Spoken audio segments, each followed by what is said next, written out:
పనిచేసే భారతీయ జనతా పార్టీ కార్యకర్తను పిలిచి మీరు అడిగితే, కమిట్మెంట్ తో పనిచేసే భారతీయ జనతా పార్టీ కార్యకర్తను మీరు పిలిచి అడిగితే చెప్పి టక్ పని అయిపోయింది ఒకటే, నేను చచ్చిపోయినాక నా మీద భారతీయ జనతా పార్టీ కండగొప్పాలని జెండా కప్పాలని అంటారు.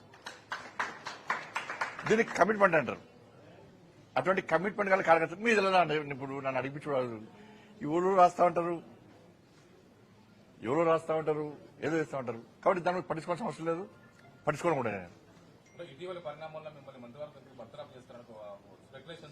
కరెక్టే. కేసీఆర్ చేత 17 మంది ఎంపీలు ఉన్నారు. కేసీఆర్ దయాదక్షిణ మోడీ ప్రభుత్వం నడుస్తుంది పాపం. కాబట్టి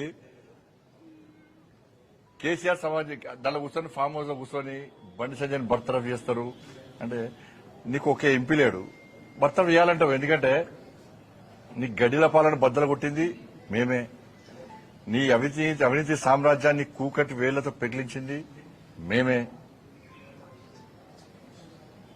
నీ కుటుంబ పాలన వ్యతిరేకంగా కొట్టాడింది మేమే. ఉంటుంది, నీకు సహజంగా ఉంటుంది. నీ 17 మంది ఎంపీలు ఉన్నారు కదా, అందుకే రెచ్చిపోతున్నావు నువ్వు.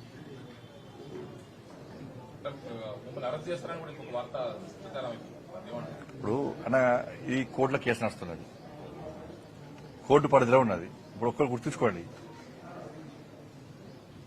కన్న కొడుకును